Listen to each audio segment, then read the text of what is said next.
नमस्कार दोस्तों, व्रत विधि उपाय में सभी लोगों का स्वागत करती हूँ। दोस्तों, आज हम बात करेंगे पीपल वृक्ष में जल चढ़ाने के लिए कुछ ज़रूरी नियम है जो हमें फॉलो करना चाहिए, जो हमें मानना चाहिए।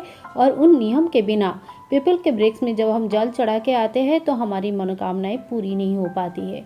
कोई लोग होते हैं जिनकी शनि देव की साढ़े साती चल रही है, या आर्थिक स्थिति बहुत ज़्यादा खराब है, या कोई भी वजह है। इससे आपको अगर पीपल के वृक्ष में आप पानी चढ़ाते हैं, जल चढ़ाते हैं और पूरी विधि विधान से कुछ नियमों का ख्याल रखते हुए अगर ये काम करते हैं तो आपको इसके फल जरूर मिलती है। भगवान श्री कृष्ण ने स्वयं बोल के गए हैं, माघ में महीनों में मैं अग्रहायण की मास हूँ और वृक्ष में मैं पीपल हूँ। पीपल के वृक्ष की पूजा अत्यंत लाभदायी होता है। इससे खाली ग्रह दोष शांति होती है ऐसा नहीं है।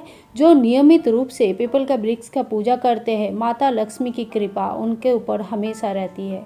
मान्यता अनुसार पीपल के वृक्ष में सारे देव देवियों के वास है, पितरों की वास है। माता लक्ष्मी विष्णु सहित इस वृक्ष में वास करते हैं। वृक्ष का जो नियमित रूप से पूजा करते हैं उनको धन संबंधित किसी भी तरह का समस्याओं से मुक्ति मिलती है। बहुत ज़्यादा उधारी हो रही है, बहुत ज़्यादा आपको धन संबंधित प्रॉब्लम्स आ रही है, तो ये कुछ पीपल के वृक्ष का आपको पूजा करनी है। लेकिन ये कुछ ज़रूरी नियम है, जैसे जल कैसे चढ़ाना है, कुछ नियम ऐसे रहते हैं जो बिल्कुल आपको फॉलो करना है, जो बिल्कुल आपको मान के चलना है। इससे आपकी पूजा संपूर्ण होता है और पूजा का फल भी मिलती है। तो चलिए आज इस वीडियो में हम बात करेंगे कि पीपल का वृक्ष में हमें जल चढ़ाने के समय कौन से ऐसे नियम हैं जिसको हमें हमेशा ध्यान रखना चाहिए। कोई भी कारण से आप पीपल के वृक्ष का पूजा कर रहे हैं, चाहे वो पितृदोष दूर करने के लिए है, चाहे वो धन संपत्ति रिलेटेड है, चाहे आपका शनि साढ़े साती चल रहा है, शनि देव की वक्र दृष्टि आपकी कुंडली के ऊपर है, तो अगर ऐसे कोई भी कारण की वजह से आप पीपल का वृक्ष का पूजा करें तो ध्यान रखें, सुबह और शाम दोनों समय आपको पूजा करनी है। और सुबह का पूजा अगर हो सके तो ब्रह्म मुहूर्त में करें। जितने कम लोग आपको पूजा करते हुए देखते हैं या पूजा करने के समय जब आप जा रहे होते हैं तो जितने कम लोग आपको टोकते हैं उतने ही आपका पूजा सफल होने का चांसेस रहते हैं। तो ब्रह्म मुहूर्त में उठ के पूजा करें। भगवान इसी समय का पूजा सर्वोत्तम रूप से ग्रहण करते हैं। संध्या समय में आपको दीपदान जरूर करनी है। बहुत लोग खाली सुबह पूजा करके आ जाते हैं और शाम को दीपदान नहीं कर पाते हैं या नहीं करते हैं, या तो उनको पता नहीं रहती है। पर अगर कोई भी कारण की वजह से आप पूजा कर रहे हो तो सवेरे की पूजा जैसे आप करोगे, कम से कम सुबह जैसे पानी चढ़ा के आ गए और फूल चढ़ा के आ गए, थोड़ा अक्सर तेल जल चढ़ा के आ गए, तो शाम को सरसों का तेल का एक दीपक जरूर प्रज्वलित करें। अगर शाम का पूजा नहीं करते हैं तो ये संपूर्णता लाभ नहीं होती है, आपकी पूजा संपूर्ण नहीं हो पाती है। इसमें शाम का पूजा करना इसीलिए ज़रूरी होता है। ध्यान रखें, जब शाम को आप दीप प्रज्वलित करोगे तो कोशिश करें कि ये सरसों का तेल का ही दिया हो। जब पीपल का वृक्ष का पूजा करते हैं तो पुरुष और स्त्री के एक नियम रहते हैं। जब पुरुष कोई पूजा करते हैं तो इसमें पुरुष कभी भी सिंदूर नहीं चढ़ाते हैं, इसके बदले में आप रोली चढ़ाए। रोली चढ़ाना बहुत शुभ माना जाता है। मान्यता अनुसार पीपल के वृक्ष में माता लक्ष्मी की वास होती है, इसीलिए अगर पुरुष इस वृक्ष का पूजा कर रहे हैं तो कभी भी सिंदूर नहीं चढ़ाना चाहिए। जबकि स्त्रियां अगर इस वृक्ष की पूजा कर रहे हैं तो वो सिंदूर माता लक्ष्मी को चढ़ा सकते हैं। पीपल का वृक्ष को आप शनिवार के दिन एक उपाय जरूर करें। अगर रोज नहीं जा सकते हैं, रोज नहीं कर सकते हैं, तो कम से कम हर शनिवार के दिन पीपल वृक्ष का पूजा जरूर करें। बहुत ही सरल उपाय बताती हूँ, एकदम सरल उपाय से कोई भी ये पूजा कर सकते हैं। सुबह आपको ब्रह्म मुहूर्त में सवेरे 6 बजे से पहले कम से कम आप पीपल का वृक्ष में 1 लोटा पानी थोड़ा सा मीठा डाल के जरूर चढ़ाए। और शाम को आपको एक सरसों का तेल का दिया जरूर प्रज्वलित करना है। सिर्फ इतना ही अगर आप कर लोगे तो कितनी भी बड़ा धन रिलेटेड प्रॉब्लम है, कितनी भी कोई भी परेशानी जो आपकी ज़िंदगी में आ रहा है वो धीरे धीरे कम होते हुए नजर आए। पीपल का वृक्ष ऐसा एक वृक्ष होता है जहाँ पे भगवान के साथ साथ हमारे पितरों का भी वास होता है। और जब हम दिया प्रज्वलित करते हैं, जल देते हैं और उनको याद करते हैं तो पितरों का आशीर्वाद से बड़ा परेशानी आपका दूर हो जाता है। तो इसीलिए पीपल का वृक्ष में जल डालना बहुत ही ज़्यादा शुभ माना जाता है, बहुत ही ज़्यादा अच्छा माना जाता है। सुबह जब आप पूजा करेंगे तो परिक्रमा करना बिल्कुल ना भूलें। जी हाँ, ये एक और आपको बताती हूँ नियम, ये है कि आपको कम से कम 5 बार या 7 बार परिक्रमा जरूर करनी चाहिए। बाकी अपनी इच्छा है 21 बार या जितनी बार आप श्रद्धा से परिक्रमा कर पाएंगे उतने बार परिक्रमा जरूर कर ले। कई जगह पे देखा गया है पीपल का वृक्ष ऐसी जगह पे है जहाँ परिक्रमा करना संभव नहीं है, मंदिर के दीवार के लगे हुए है या ऐसी जगह पे है जहाँ गोल घूमना पॉसिबल नहीं होता है। उस जगह पे आप पीपल का वृक्ष के सामने खड़े होकर अपनी ही जगह पे परिक्रमा ले लें।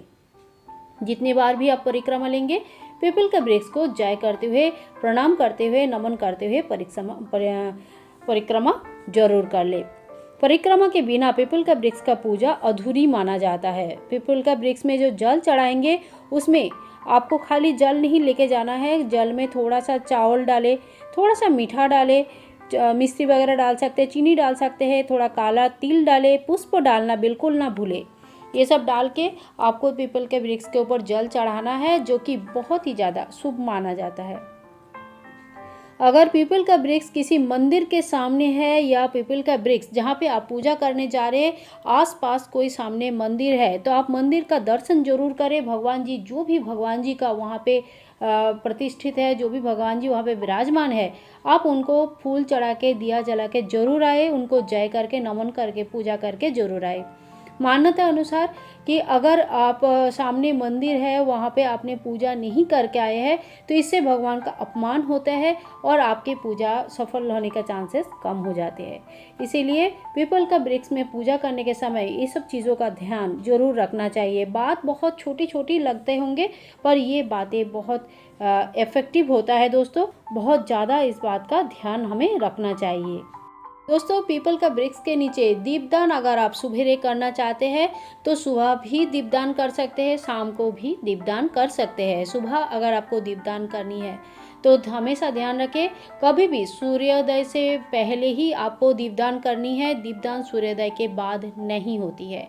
सुबह का दीपदान आप चाहे तो घी का या तिल के तेल का कर सकते हैं, जबकि शाम को जब आप दीप प्रज्वलित करेंगे वो सरसों का तेल का ही दीपदान होना चाहिए। जिन लोगों को भी शनिदेव के बहुत ज़्यादा प्रकोप के सम्मुखीन होना पड़ रहा है या तो फिर आपकी कुंडली में शनिदेव के 7.5 ही चल रहा है, बहुत ज़्यादा परेशानियों में घिरे हुए हैं, तो ऐसे में पीपल के वृक्ष को आप शनिवार के दिन सरसों का तेल जरूर चढ़ाएं। शनिदेव को सरसों का तेल बहुत प्रिय होती है और पीपल का वृक्ष में जब सरसों का तेल चढ़ाया जाता है तो वो शनिदेव को बहुत प्रिय होते हैं, जिससे आपका कष्ट, आपका जो दुख दर्द है और जो आपकी परेशानियां हैं ये धीरे धीरे कम होने लगेगी।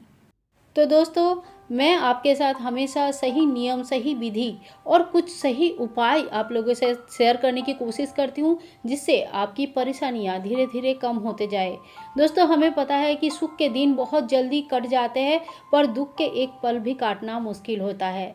इसीलिए जिनको भी शनिदेव की कोई प्रॉब्लम, इस समय आपको 7.5 चल रहा है, किसी भी तरह का परेशानी चल रही है, तो आप पीपल का वृक्ष का पूजा कर सकते हैं। और एक बात बार बार मैं कहती हूँ, पीपल का वृक्ष आपको कभी उखाड़ के फेंकना नहीं है।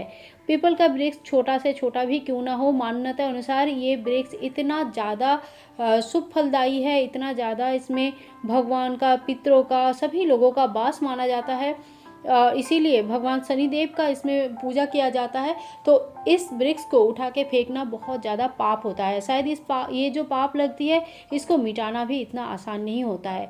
इसीलिए आप कहीं अगर आपको पीपल का वृक्ष उठाना भी है तो आप उठाए और किसी दूसरी जगह पे, मंदिर में, नदी किनारे इसको फिर से लगा दीजिए। तो दोस्तों, ये थी पीपल का वृक्ष को जल चढ़ाने के साथ जुड़े हुए कुछ विशेष नियम, कुछ ज़रूरी नियम। जो भी इसको करना चाहते हैं, जो भी अपने परेशानियों से छुटकारा पाना चाहते हैं, उस नियम को ध्यान में ज़रूर रखें। दोस्तों, ये वीडियो अगर थोड़ा सा भी ज्ञानवर्धक लगा है, अच्छा लगा है, तो परिवारजनों के साथ शेयर ज़रूर करें और व्रत विधि उपाय चैनल को ज़रूर शेयर करें और सब्सक्राइब करके रखें ताकि आगे आने वाली वीडियोज़ में आप और हम कनेक्टेड रहें। दोस्तों, मिलते हैं फिर एक और ऐसे ही प्यारा सा वीडियो लेके, जहाँ पे आपकी परेशानी दूर करने की मैं अपनी तरफ से पूरी कोशिश करूँगी, ऐसे उपाय बताऊँगी जिससे कि आपकी परेशानी धीरे धीरे कम हो जाए। तब तक के लिए take care and bye bye my friends.